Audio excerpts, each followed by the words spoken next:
Joining me now is Charlie Kirk, founder of Turning Point USA and author of The MAGA Doctrine, and Chris Hahn, former aide to Senator Chuck Schumer, host of the Aggressive Progressive podcast.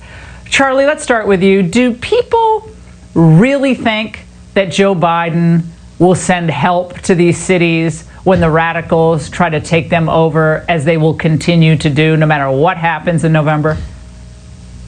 Of course not. And what's so perplexing is how people forget that Joe Biden was vice president of the United States when Ferguson and Baltimore happened in our country. We saw the inner cities on fire. And it just basically, actually, I remember the mayor of Baltimore saying that we need to give the people space to be able to destroy. Remember that really ridiculous quote? So Joe Biden has been in governance before, and no, he would not send aid at all. In fact, the BLM movement started under the Obama-Biden administration. And one other thought here is that Joe Biden is the chaos candidate.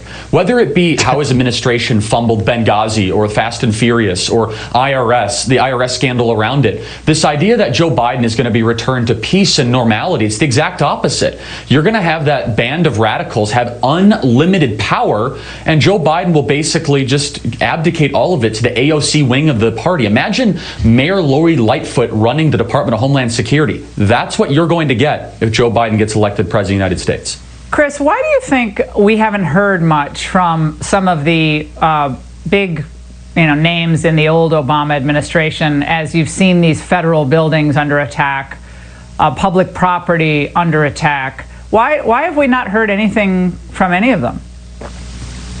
Well, you must not be listening. Anybody who's been a leader in the Democratic Party opposes violence of any type in these protests. That doesn't mean that they oppose protest. In fact, people should protest if they feel their rights are endangered. But what is shocking to me is how the right wing in this country, which has always been for states' rights and federalism, now want the president to send an invading force into cities. The president couldn't come up with a national strategy to fight COVID-19. He left that to the states. But you attack a statue, or maybe there's some vandalism in a city, and he's going to send in jackbooted thugs to put out the fire? Give me a break. There is no consistency in the right-wing argument. Chris, they tried to lock officials in a federal building and burn it down. And forgive me, but I haven't heard John Kerry, Susan Rice, Samantha Powers, any of the former Obama folks speaking out against that one fact, just one fact. Burn down a federal building with people inside. Where the quote them from today? Of course they have. Every Democrat, every major leading Democrat in America last night. When did it happen? Spoken out against violence. Every Democrat in America has spoken out against violence and protest. They don't have a camera on them 24 hours a day. They have spoken out countlessly during the last 2 months against violence in these protests. And that is a very small portion of this protest. These guys are gassing moms, beating veterans. They're despicable what's going on. Are you still doing they work for? Are you still doing the moms routine with the mom protectors? We debunked that last night. They were there. Charlie. They were there because they wear a T-shirt. Yes. They're protected. Okay. Charlie, on this, look, do the Republicans risk Trump going in there, the whole situation exploding further, and then Trump getting blamed? If you break it and you don't fix it, you own it.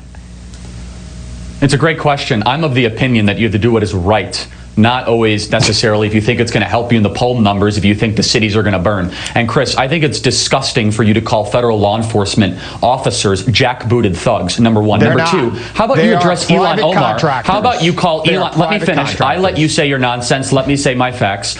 Elon Omar said we can always rebuild our communities. What we can't rebuild is the protest moment we have here. How about the Massachusetts Attorney General, who basically qualified and said that, well, I think that we need to, and I'm paraphrasing here, give space to the people to be able to destroy. Chris, you're using some sort of revisionist history that the Democrats have been declarative and they've been out front saying that there's something wrong with destroying. That is not true at all whatsoever. And President Trump is standing up heroically and bringing in federal law enforcement because he cares about the cities in our country that the Democrats have destroyed. Your party owns these cities, Chris. When was the last time a Republican was a mayor of Chicago?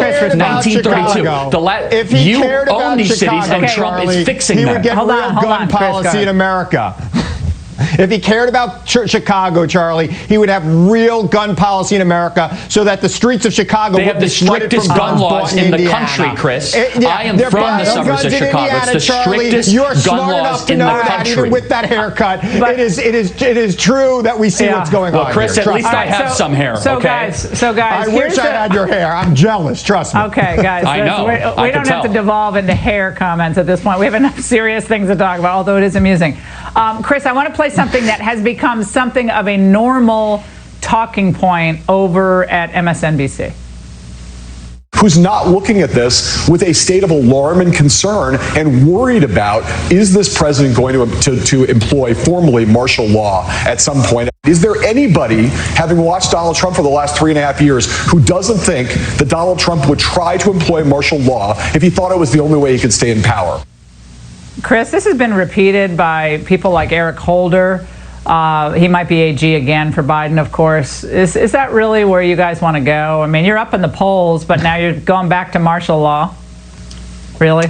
I think that what he's doing right now is a test run for later in the election. Who knows what the president is capable of if he's losing the election? And quite frankly, he's losing the election, and he's trying to make this as an issue because he thought he was going to run against Bernie Sanders, and he doesn't have a plan to run against a moderate like Joe Biden. So he's making things up. He's creating crises around the country. When I think of Joe Biden, I think captive of the moderates right now. That's screaming moderate what's happening in this country. Charlie, Chris, thanks so much. Great to see you both.